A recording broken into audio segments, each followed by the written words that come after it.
যেখানে ভূতের ঘটনা সেখানে ভুতুড়ে মানুষ।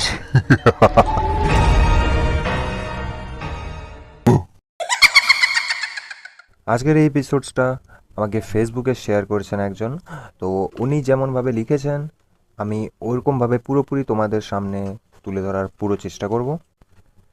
হ্যালো ফ্রেন্ডস, আজকে চলে এসেছি নতুন আর একটা এপিসোডস নিয়ে, এপিসোডস নাম্বার 3। আর একটা কথা, এপিসোডটা স্টার্ট করার আগে তোমাদের জানিয়ে দিই, তোমরা যদি ইউটিউব থেকে দেখছো আমাকে, তো আমাদের কুকু এফএম আর স্পটিফাইতে অলরেডি দুটো পডকাস্ট আপলোড হয়ে গেছে, এপিসোডস নাম্বার 1 আর এপিসোডস নাম্বার 2। তো তোমরা যদি স্পটিফাই বা কুকু এফএমে আমাকে সাপোর্ট করতে চাও তাহলে ওখানে গিয়ে লিসনিং করতে পারো।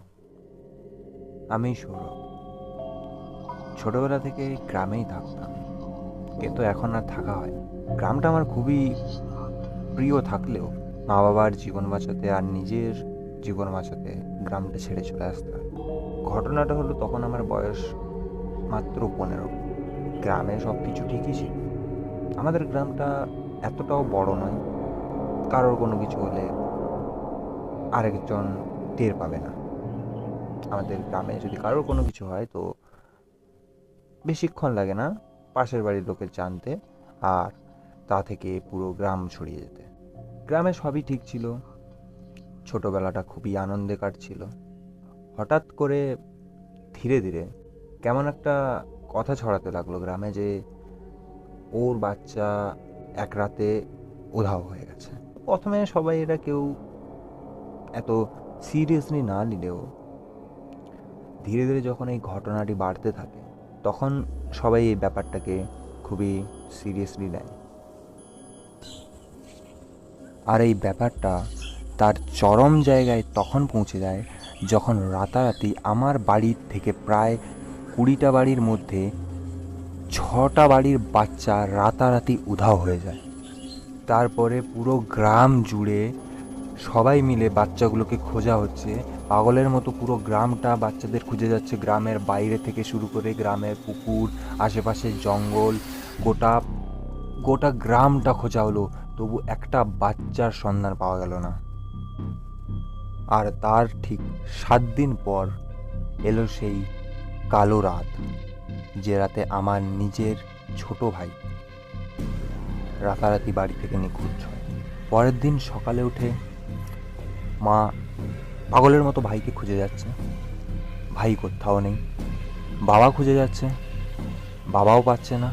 আমিও খুঁজছি, যে যে বন্ধুগুলোর বাড়িও খেলতে যেত বা যাদের সাথে ওর আলাপ ছিল তাদের বাড়ি গিয়ে তাদের সাথে কথা বলে পাগলের মতো আমিও খুঁজছি, বাবাও খুঁজছে, মাও খুঁজছে, কিন্তু ভাইয়ের আর সন্ধান পাওয়া যাচ্ছে না। সেদিন ভাইকে সকাল থেকে পাগলের মতো খোঁজাখুঁজির পর কোনো সন্ধান না পাওয়াতে আমি হাঁপিয়ে করে বাড়ি ফিরি প্রায় রাত 9টা নাগাদ।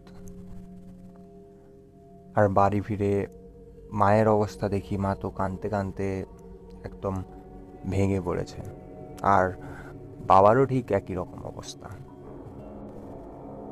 তো সেদিন রাতে আর কারোর খিদে বলতে জিনিসটা কি ওটা আর ছিল না, রাতও অনেক হয়েছিল।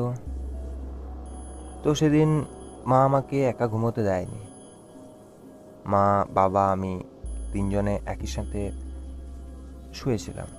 রাতটা যেরকম সেরকম করে কাটানোর পরে পরের দিন সকালবেলাতে ঘুম থেকে উঠে আমি দেখছি বাবা সামনে বসে আছে, মা মনমরা হয়ে কেমন একটা বাড়ির কাজ বাজ যতটুকু যা পারছে করছে। তো তখন আমি বাবাকে গিয়ে বললাম যে বাবা, চলো সামনে পিন্টুর বাড়ি থেকে দেখে আসি ওরা কোনো খোঁজ পেলো নাকি। তো বাবাকে নিয়ে আমি পিন্টুর বাড়ির দিকে গেলাম। পিন্টুর একটা বোন ছিল ছোট। তো পিন্টুর বাড়িতে গিয়ে বসলাম, কথাবার্তা বললাম। তো ওনারাও বলছে যে ওনারাও কোনো খোঁজ পাননি। ওদের বাড়িতেও প্রায় আমাদের বাড়ির মতোই অবস্থা। পিন্টুর বাড়ির সামনে ওখানটায় একটা উঠোন ছিল, তো ওই উঠোনে আমি আর পিন্টু বসে আছি, আর পিন্টুর বাবা আর আমার বাবা দুজনে কথাবার্তা বলছে, পাশাপাশি বসেছি সবাই।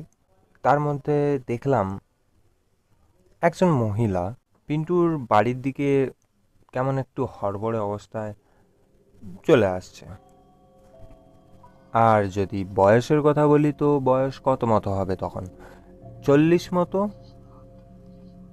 তো আমি উঠোনে বসে থেকেই কাকুকে বলি যে, কাকু দেখো কে এসছে। আমার এমন বলাতে কাকু পেছন ফিরে দেখে। কাকু বলছে, এটা কি?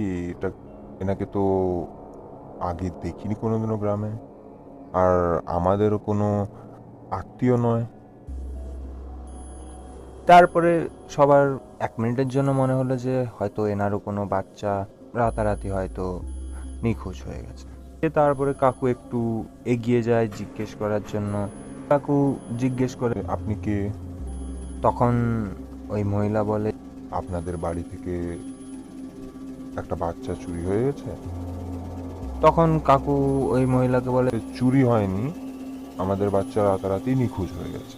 তো তা শুনে ওই মহিলা বলে, যে হ্যাঁ, আমি ওটাই বলতে চাইছিলাম, আমারও বাচ্চা গত 3 মাস মতো আগে এরকম নিখোঁজ হয়ে গেছিল রাতারাতি। তো তাই শুনে কাকু জিজ্ঞেস করে, তো আপনি কি এখানটায় কিছু আমাদের জানাতে এসছেন? তো তখন ওই মহিলা বলে, না, আমি জানাতে কিছু আসিনি, কারণ আমার বাচ্চাও যে নিখোঁজ হয়েছিল আমি আজ পর্যন্ত খুঁজে পাইনি। আর তারপর থেকে যদি এরকম কোনো ঘটনা আমি কোথাও দেখে থাকি, তো আমি নিজেকে আটকাতে পারি না, আমি ওখানটা একটু দেখতে আসি। তাই শোনাতে কাকু আর এত বেশি কিছু না বলে কাকু এদিকে সাইডে চলে এসে বাবার সাথে আবার কথাবার্তা শুরু করলো। যা কথা হচ্ছিল বাবার আর কাকুর, কিভাবে কি করা যায়। আরও আধা ঘন্টা মতো কথা বলার পরে বাবা আর আমি বাড়ির দিকে রওনা দিই। বাড়ির দিকে রওনা দেওয়ার সময় প্রায় 3টে বাড়ি মতো পর আমি লক্ষ্য করলাম যে সেই একই মহিলা ওদের বাড়ির লোকের সাথেও কথা বলছে। তো আমি বাবাকে বললাম যে, বাবা এটা ওই মহিলাই না? তো বাবা দেখে করে বলল, হ্যাঁ, ওই মহিলা হয়তো কিছু কথা বলছে, চ বাড়ির দিকে চ। তো আর বেশি কিছু কথা না বলে বা না দাঁড়িয়ে থেকে আমরা বাড়ির দিকে এগিয়ে এলাম। বাড়ির প্রায় গেটের সামনে পর্যন্ত চলে এসেছি। মানে তখন তো ওই গেট তো থাকতো না, আঁকের যে গেটগুলো থাকে ওখান পর্যন্ত প্রায় পৌঁছে গেছি। লক্ষ্য করলাম যে বাড়ির বেঞ্চে কে একটা যেন বসছে। একটু ভালো করে দেখাতে দেখলাম যে মামা মামা এসছে বাড়িতে। ভেতরে ঢুকলাম, দিয়ে ভেতরে ঢুকে মামার সাথে কথা বললাম। মামা আমাকে বুকে জড়িয়ে ধরলো। দিয়ে মামা আর বাবা ওই বাড়ির সামনে দাঁড়িয়েই কথা বলছিল। ঠিক ওই সময় ওই একই মহিলা আমাদের বাড়িতেও আসে। আমাদের বাড়িতে এসে করেও সেই একই রকমের কথাবার্তা বলে। আপনাদের বাড়ি থেকেও একটা বাচ্চা রাতারাতি গায়েব হয়ে গেছে। দিয়ে বাবাও সেম টাইপেরই কথা বলল যে হ্যাঁ হয়েছে। বাবাকেও প্রায় সেম একই কাহিনী শোনালো। এবারে আমি এটা বুঝতে পারছি না যে ওই মহিলার প্রায় সামনেই তো বাবা দাঁড়িয়েছিল যখন ও কাকুর সাথে কথা বলছিল। তো ওই মহিলা কি বাবাকে দেখতে পায়নি? তো কিছুক্ষণ পরে যখন ওই মহিলা একটু কথা বলে চলে যায়, তখন বাবা ফিরে আসাতে আমি বাবাকে বলি যে, বাবা তখন তো কাকুর সামনে তুমি তো প্রায় পাশাপাশি দাঁড়িয়েছিলে, তো ওই মহিলা তো কাকুর সাথে কথা বলছিল, তখন কি তোমায় দেখতে পাইনি? তো বাবা বলল, জানি না, হয়তো আমাদের বাড়িতেও এসছে ওই একই কারণে। দিয়ে মামা এই ব্যাপারটা শুনতে পেল। মামা বলছে, জিজ্ঞেস করলো যে, কি হয়েছে, কি দেখেছিস তোরা?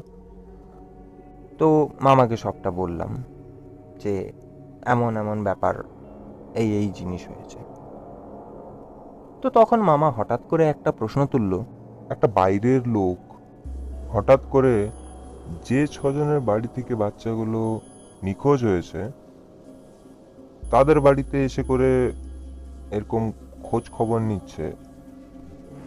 তার ওপর থেকে তুই বলছিস এই মহিলাকে তোরা কোনোদিনও গ্রামে দেখিসনি। এইটা বলে মামা চুপ হয়ে গেল। দিয়ে আর কিছু বলল না। আর একটা কথা বলে দেই, আমার মামা একটু ওই গুণী টাইপের যে জিনিসগুলো ওইগুলো জানতো কম বেশি।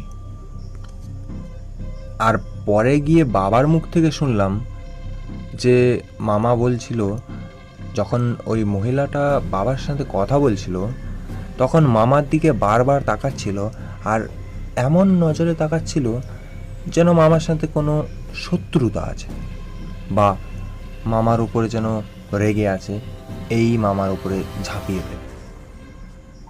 মামার এরকমটা মনে হচ্ছিল, তো ওটা বাবাকে বলেছিল। তখন আমার সামনে বলেনি, কেন জানি না। তো পরের দিনে সকাল হলো,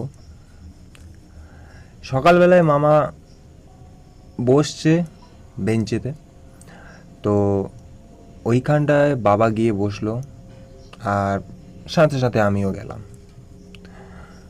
তখন মামা বলছে বাবাকে, আমাদের না ওই মহিলাটার একবার খোঁজ লাগানো দরকার, যে ও মহিলাটা কোত্থেকে এসছে আর এই গ্রামের আশেপাশে কোথায় থাকে।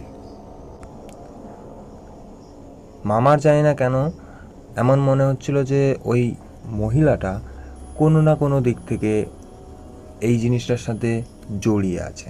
এটা শোনার পরে মামার সাথে বাবার অনেকক্ষণই আলোচনা হয়। আমি, বাবা আর মামা তিনজনে মিলে পিন্টুর বাড়ির দিকে বেরিয়ে গেলাম।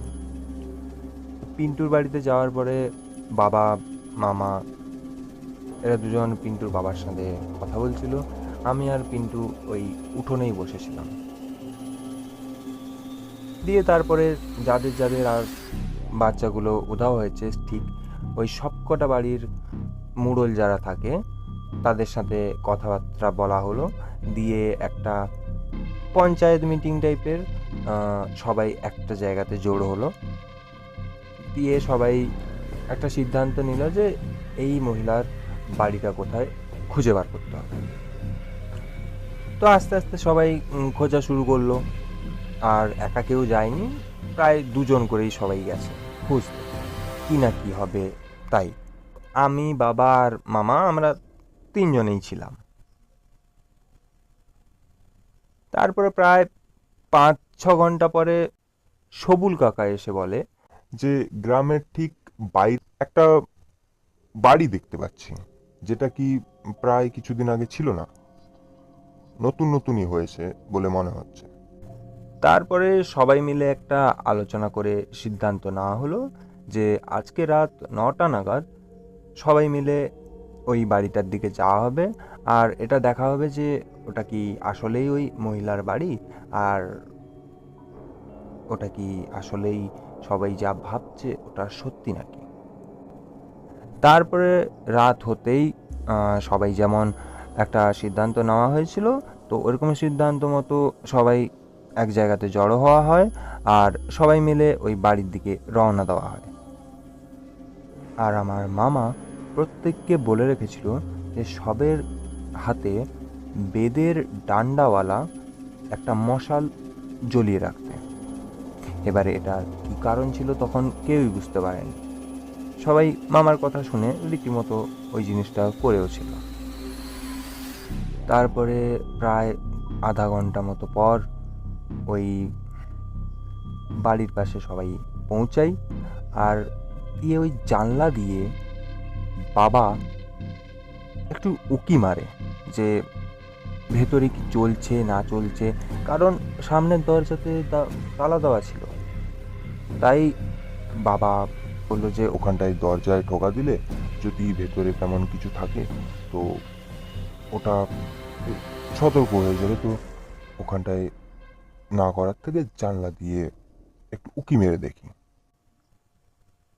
তারপরে বাবা জানলা দিয়ে উকি মারার পরে যা দৃশ্য দেখেছে তাতে বাবা একদম বরফের পুতুলের মতো দাঁড়িয়ে গেছে, আর একদম হাওয়া বোবা হয়ে গেছে। তো কিছুক্ষণ দাঁড়িয়ে থাকার পরে বাবা সবাইকে ইশারা করলো। তো তারপরে আমি আর আমার মামা দুজন মিলে জানলার পাশে যাই, আর বাদ বাকি যারা ছিল তারা বাড়িটাকে চারদিক থেকে ঘিরে ফেলে। জানলা দিয়ে যাওয়ার পরে আমি যে দৃশ্য দেখি সেটা দেখার পর সত্যি বলছি আমার গায়ে পরিমাণে কাঁটা দিয়ে ওঠে যেন গায়ের লোমগুলো শরীর থেকে ছিটকে বেরিয়ে যাবে, মানে চামড়া থেকে খুলে চলে যাবে। এই রকম ধরনের একটা শিরশিরানি আর ভয়ে আতঙ্কে ভর্তি হয়ে গেছিলো শরীরটা পুরো। ওই বাড়ির মধ্যে আলো জ্বলছে, তাও আবার মশালের, নর্মাল মশাল। পুরো বাড়ি অন্ধকার, আর বাড়ির ঠিক মাঝখানে একটা অগ্নিকুণ্ড, আর ওই অগ্নিকুণ্ডের সামনেই বসে আছে ওই মহিলা। ঠিক কি যেন বিড়বিড় করে যাচ্ছে, যেন কিছু মন্ত্র বলছে। আর ওই মহিলাকে জুড়ে অগ্নিকুণ্ডর চারপাশে আমার ভাইকে মিলিয়ে 7টা বাচ্চা, পুরো গলা পর্যন্ত মাটির নিচে গাড়া, শুধু মুন্ডুগুলো বাইরে বেরোনো।